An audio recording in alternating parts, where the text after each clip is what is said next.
welcome to this ET Now special. It's time again for the annual CLSA conference in New Delhi, and joining us, Chief Strategist Adrian Mowat. Adrian, welcome to New Delhi. Thank you. To a very gloomy New Delhi, a smogged out New Delhi, given the pollution levels. What's the sentiment like at this annual investor conference? I hope it's better than this smog and the gloom and doom outside. It's probably on par with the pollution. We've just had very bad IP numbers out today. We've had clients going around India before the forum looking at different industries, particularly focused maybe on the financial sector. So quite a bit of concern about how the problems in the NBFCs are causing a lack of credit in the Indian economy. And you can see that coming through maybe in auto sales, two-wheeler sales.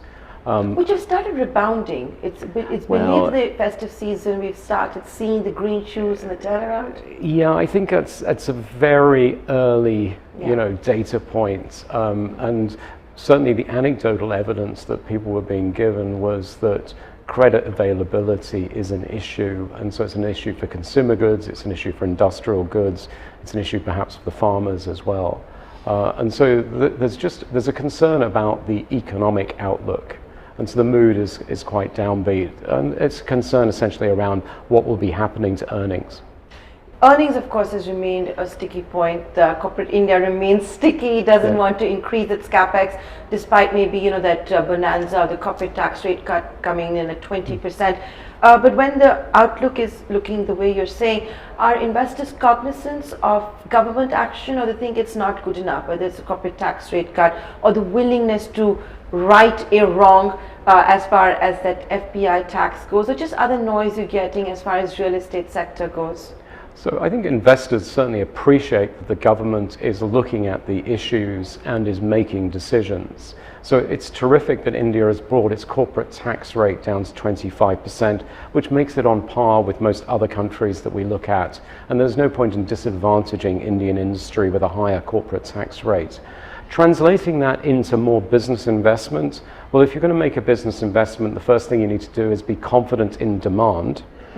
That's why you would expand your factory. And a lot of businesses we're talking to are operating below full capacity at this point.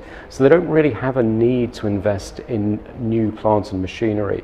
So ultimately what we've got in India is not so much a business investment issue, we have a demand issue, and this is a consumption-driven economy. So we need to be looking at what's happening at the household level, whether that's in rural India or urban India. So when we talk about the India and Bharat, as we call it, rural and urban, from what you're telling me that these are local domestic issues, I've not even gone into the extraneous factors as yet, for example, the trade war or the Brexit. That's going to make it worse, or is that an opportunity? I don't think the trade war or Brexit are an issue for the Indian economy specifically. Brexit may be an issue for businesses that have exposure to the United Kingdom, but I don't think that's an issue that's driving the Indian economy.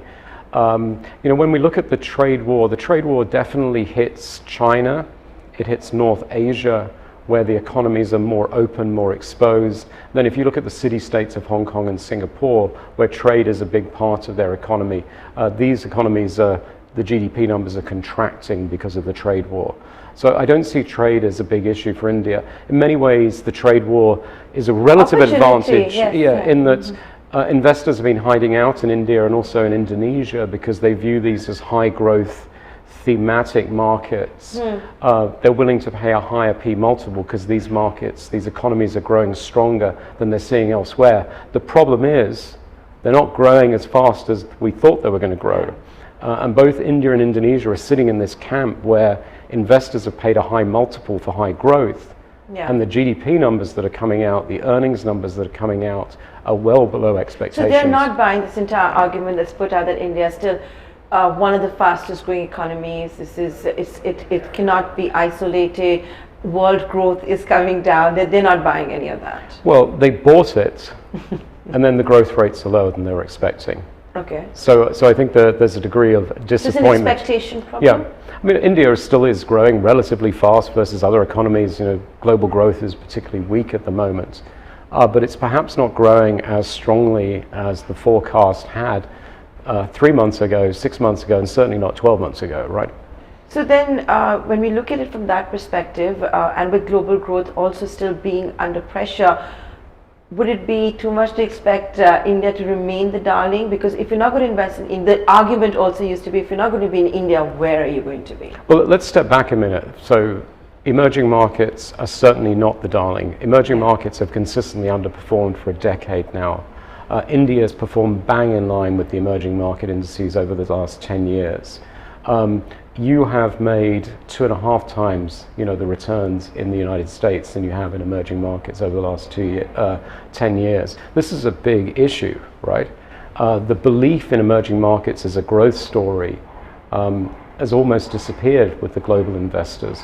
And what has failed to deliver in these countries has been earnings growth. So the earnings growth out of India has been just over 7% compounded. The United States has delivered earnings growth of over 8%. Now, in India, okay, similar EPS growth, but you've lost money in the rupee. And so I'm at a stage where I'm trying to reassure investors that the emerging market story is not dead. That's the starting point. Okay. So emerging markets as an asset class very much under threat. Okay. A lot of money goes through passive products. So India gets its share of outflows and inflows, based upon its 8.2% weighting in the indices. And often people sit here and they look at FII flows and they think, well, this is all about India. Oh no, it's not. This is about emerging markets. And the story this year has been outflows from passive and active EM funds.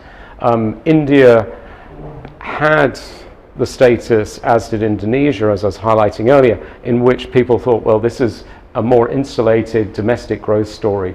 The problem at the moment is the domestic demand, the consumption demand, is much weaker than people were expecting. So Adrian Mowat, from what you're saying, going into the new year, are you expecting lower allocations for EMs? Should we in India also start fearing flight of capital? Well, we've already had flight of capital. I meant it getting worse. Yeah. Well, strangely, I think actually it's going to get better. So, if you think about the type of questions I'm getting, the perspective is so bearish, so pessimistic. The global funds are already underweight EM. And so now we're trying to persuade them that actually things aren't quite as bad as they think they're going to be. Now, I think earnings growth for EM next year is going to be above 10%. US earnings growth will be sub that. This will be the first time in many years where EM EPS growth outpaces the US. But it's going to be driven by North Asia. There's a big turnaround going on in semiconductors, which is driving the markets of Korea and Taiwan, which are very heavily exposed to tech. In China, you have e-commerce companies which are growing at nearly 30% EPS next year after 40% this year. Their forward valuation is 21 times for the consumer discretionary sector in China. That's actually a very attractive growth value trade-off. We've also got tech we can buy in China as well. So this is what I think is going to lead EM to outperform.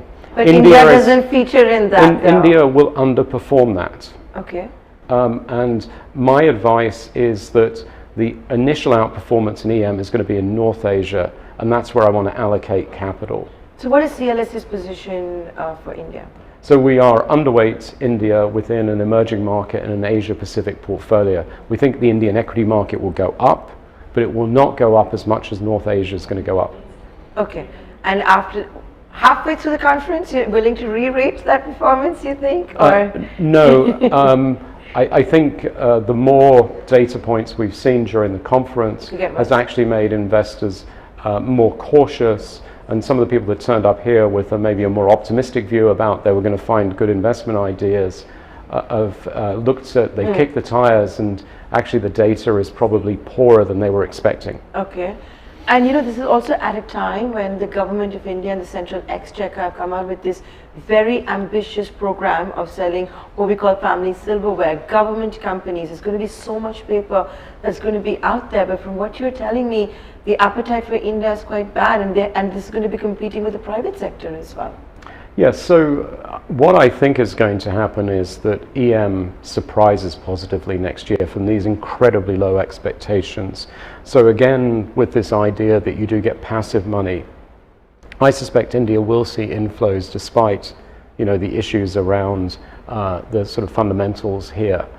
So will there be a demand for You're privatizing oil companies. Yeah. Well, it's interesting. What was the word you used? You said privatizing. Because we used to use this word called divestment. Yes. Right. Okay, there is a huge trend going on with investment these days, which is ESG, and the G there stands for governance. And basically, you know, PSUs, or in China we'd call them state-owned enterprises, in South Africa we call them parastatals, etc. These have low governance scores. Okay. Because the minority shareholder is often secondary to government policy. And so if you want to get a good valuation, it has to be a proper privatization. You want a board of directors that is very independent. It is not part of a bureaucratic setup, a government policy setup. So I think there's demand for good assets with good governance, but I don't think there's demand for a modest divestment. And this mood is not also going to change unless we see consumption coming back, and for that we need the financial sector to get its act together, right? Yeah, so and I think you've got some real strength in parts of the financial sector, and these good businesses are getting a bigger share, but still we need to deal with the NBFC issue. PSU banks, perhaps they have sufficient capital now, but they really don't have a risk-taking appetite at this point, which is an issue. Yes. But the big issue for the Indian economy is the non-bank finance companies. And remember that finance often has a chain to it. If one business can't get financing, then its demand for another business's product gets hit, and you start to have this cumulative feedback loop. And in fact, now we're in the midst of a telecom crisis. It might just be with Vodafone's global chief raising kind of commentary that we have as far as India goes. So I'll make this my final question for you. Policy flip-flop, judicial activism, how is that? Has there been a change on any of that as far as foreign investors go with respect to India? So when you say policy flip-flop, you mean with regards to the taxation of foreigners? Taxation of foreigners. There have been a whole host of issues. E-commerce, I'm sure that even if they're not listed, just the way maybe an Amazon or a Flipkart is treated by the Indian government, there could be objections to it. Okay, so and I think that's an important point to bring up. And so what happens here is they're not equities, but it shows the behavior, right? You price in a higher policy risk when these things go on. So let's give the government credit when it comes to the taxation of foreign investors. They realized that it was an issue, and they did reverse it. Although this is an ongoing saga in India. This is the only country I look at in the emerging market world that charges capital gains tax to wholesale investors. I have no idea why India wants to disadvantage its companies by doing that. Wholesale investors, mutual funds, pension funds, insurance companies do not pay capital gains tax anywhere in the world. Their end investors do. India, and I've been trying to explain this for decades, needs to move away from this complication of FII taxation. You make accountants and lawyers, tax advisors rich, and you disadvantage Indian industry, and I bet hardly any money flows into the exchequer. Okay. Well, the Central Exchequer is believed to be looking at this because the Central Exchequer realizes there is a booster shot that is needed for the equity markets. Yeah. And that would be on top of your list as far as just get rid of it. Just say wholesale investors will not be charged capital gains tax. They will not have this administrative burden. They will not be thinking about it. Making capital gains could be the other way to look at it. Well, I mean, yes, you obviously have to make capital gains, right? Yeah. With that, Adrian Mowat, thank you so much for being so candid. Thank you so much. Thank you.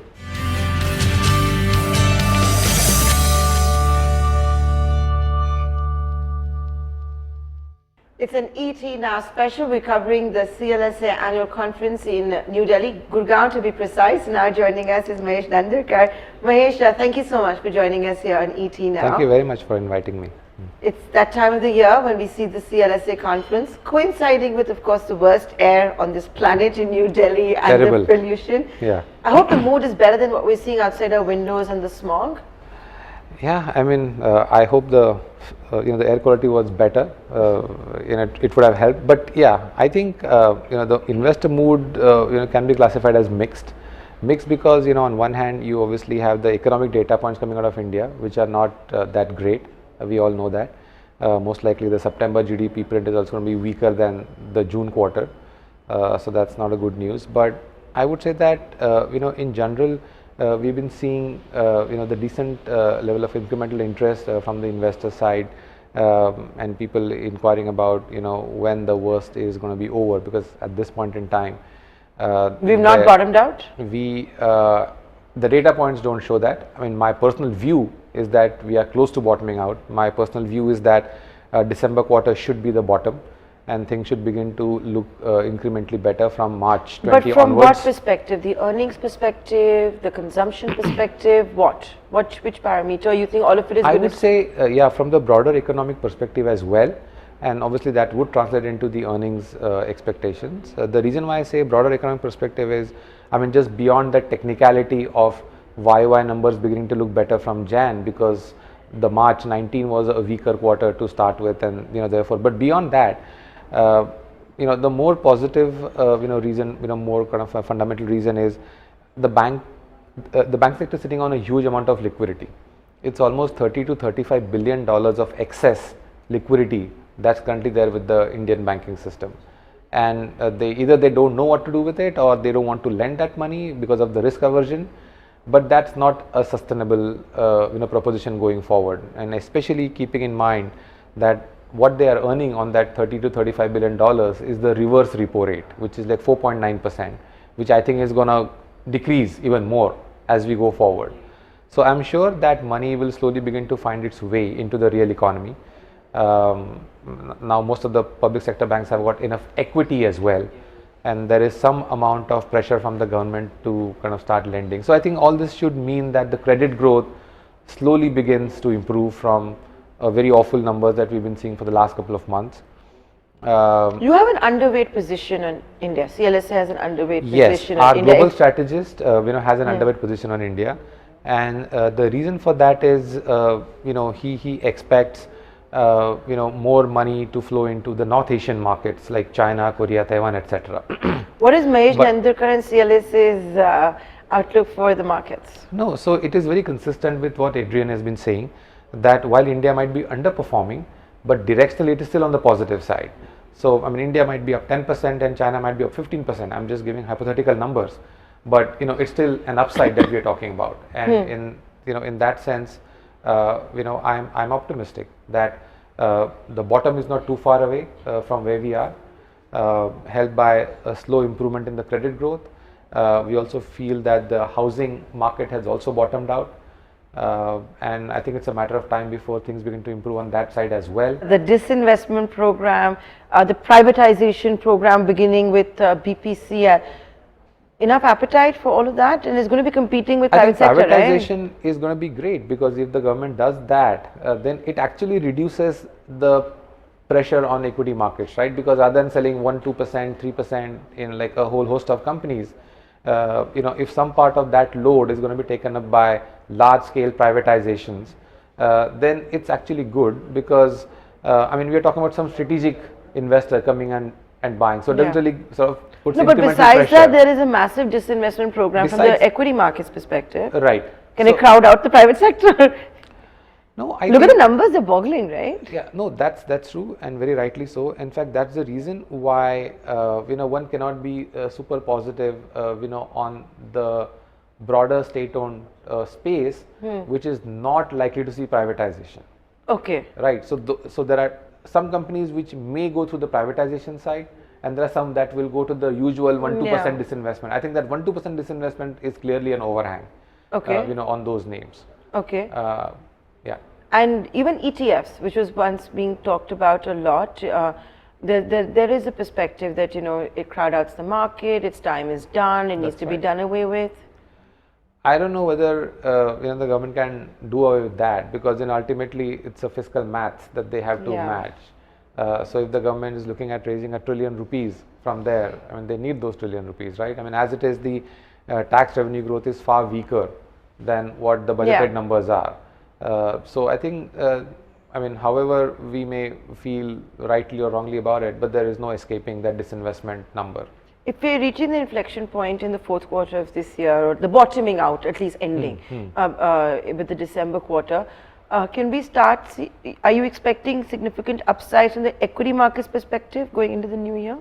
Yeah, so we do have a positive outlook on the markets for sure, and as I said, the uptrend should continue for the simple reason You that, won't reveal it. Sorry. You won't reveal what you're thinking. No, I'm revealing what I'm thinking. So we have been kind of in a positive, more from the valuation standpoint, because I think in like one of the recent interviews to your channel only, I'd highlighted that while the economic data points, will worsen going forward, but the valuations are becoming reasonably kind of interesting, not just from a standalone perspective, but if you especially put that in the context of where the bond yields are. So the gap between earnings yield and bond yield is a significant valuation parameter that I lay a lot of emphasis on. And that was beginning to look quite interesting. Even now, it is looking reasonable, especially if you keep in mind that I expect the yields to correct even more. Okay. So I think there is definitely some kind of a valuation, support for the market. Mid cap, broader markets, time aa gaya. Like we've seen it beaten out of shape. That's why we've seen a lot of the growth coming in for the Lal Street. It's been a bad year from that perspective. It has been, but if you look at over the last couple of months, we've seen a bit of a change of trend in that. The market leadership has underwent some change, right? So some of the the high quality private sector banks have actually underperformed in the last couple of months, and so is the case with the IT services and few other like good quality expensive names as well, barring consumer staples, which has continued to do quite well even in the last couple of months. And we've seen some of the like corporate banks and PSU banks and some of the other so-called value or laggard actually done well.